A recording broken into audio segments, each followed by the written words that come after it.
अस्सलाम वालेकुम नाज़रीन, मैं Asad Abbas Bhatt advocate high court हाज़िर खिदमत हूँ।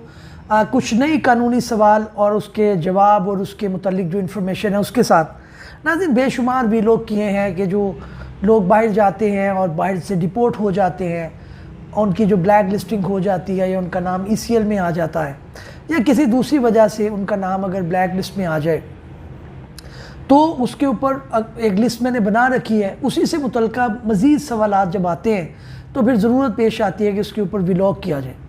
पहला सवाल ये आ रहा है कि जनाब ये बताया जाए कि जब मैंने कहा कि इसके अंदर जो कानूनी रास्ता है वो यही है कि एक रिट पिटिशन फ़ाइल की जाए ऑनरेबल हाई कोर्ट के आगे और उनसे जो है वो रिक्वेस्ट की जाए कि वो मुख्तलिफ़ इदारों को कहें कि आपका नाम ब्लैक लिस्ट से निकाल दिया जाए।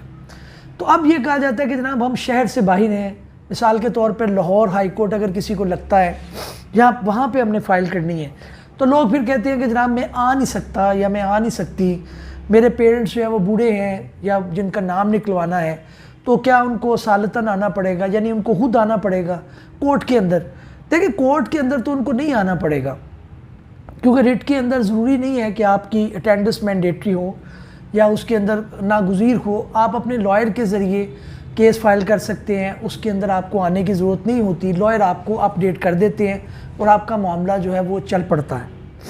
लेकिन जो ये कहा जाता है कि जनाब अगर आपको हर डेट पे नहीं आएंगे और उसकी तो ज़रूरत नहीं है, वो मैंने बताया, लेकिन आपको साइन वगैरह करने के लिए अगर आप मिसाल के तौर पे लाहौर से कोई लॉयर है या हमारे ज़रिए आप काम करवा रहे हैं तो फिर तो ज़ाहिर है आपको साइन वगैरह करने के लिए अपना एफिडेविट देने के लिए आना पड़ता है।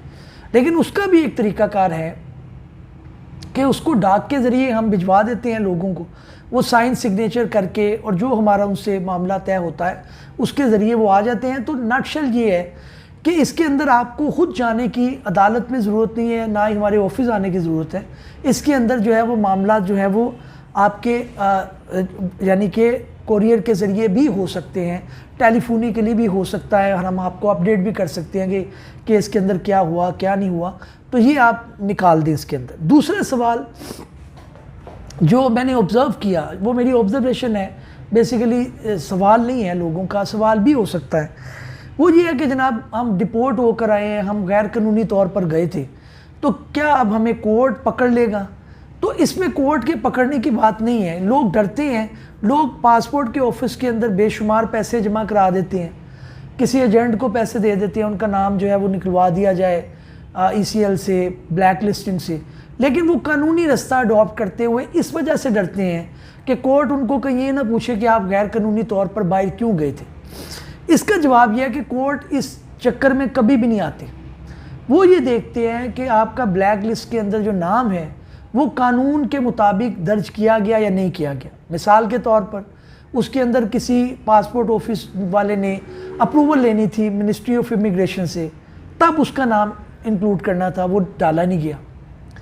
फिर जो है कि लोग उनके पासपोर्ट जेन्युइनली बाइट से गुम हो गए और आउट पास पे वो आए और उनका नाम ब्लैक लिस्ट में डाल दिया गया। उसको भी कोर्ट कहती है कि जनाब वो तो उसका पासपोर्ट नहीं मिल रहा था तो आपने उसे ब्लैक लिस्ट में क्यों डाल दी। अब ये भी अच्छे केस होते हैं। फिर ये मामला होता है कि कोई लोग जो है वो, अभी मुझे कॉल मौसूल हुई, उसके अंदर ये मामला है कि बंदे ने जो है वो बाहर के मुल्क से, लेट्स सपोज कैनेडा से, उन्होंने बनवाया अपना पासपोर्ट, पता अपना उन्होंने दे दिया लाहौर का। अब वो पासपोर्ट ऑफिस वाले कह रहे हैं कि जनाब आप लाहौर से आके ख़ुद पासपोर्ट वसूल करे वो बंदा। अब मज़ेदारी की बात यह है कि उस शख्स का पासपोर्ट बाइट जो है वो एक्सपायर हो चुका है। वो पाकिस्तान ट्रैवल करेगा तो वो आउट पास पे करेगा, आउट पास पे जब करेगा तो उसको ब्लैक लिस्ट में डाल दिया जाएगा। उसके लिए उसे कोर्ट जाना है, कोर्ट से रब्ता करना है। अब लोग घबराते इस वजह से हैं कि इसके अंदर टाइम लगता है और हमें कहीं दोबारा कोर्ट ना पकड़ ले। भाई नहीं, आपको कोर्ट नहीं पकड़ेगी। कई लोगों के 1.5-2 माह के अंदर भी फैसले हो गए, कईयों के 5-6 माह भी लगे हैं, 7-8 माह भी लगे। वो केस टू केस डिपेंड करता है कि आपका किस तरह का केस है, क्या मुकदमा है, क्या एप्लीकेशन है, क्या नहीं है। तो ये चीज़ें हैं जिनको लेकर ये अपडेट आपके सामने आना ज़रूरी थी और इसको मैंने एक्सप्लेन किया। आपका फर्दर कोई क्वेश्चन है तो आप कमेंट्स में या हमारे दिए गए नंबर पर आप पूछ सकते हैं। अगले वीडियो में मिलते हैं। चैनल को सब्सक्राइब कर लीजिएगा, शेयर ज़रूर करें ताकि लोगों की जो है वो फ्री ऑफ कास्ट जो है वो उनकी कानूनी मदद हो जाती है और उनका मामला भी हल हो जाता है। थैंक